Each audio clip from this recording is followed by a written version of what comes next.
மகளிர் தினம் வந்தது, மகிழ்ச்சி நிறைந்த நாளிது.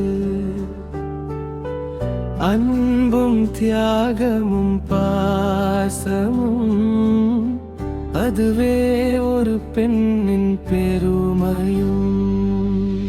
தாயாகி உலகை வளர்த்தார், ஆசிரியையாகி அறிவை தந்தார். வீட்டிலும் வெளியிலும் திறமையுடன் உயர்ந்து நிற்கும் சக்தி உடையவள். பெண்கள் நமது நாட்டின் கண்கள், மலை போல் உயரிய அறிவை கொண்டவர்கள். சாதனை படைக்கும்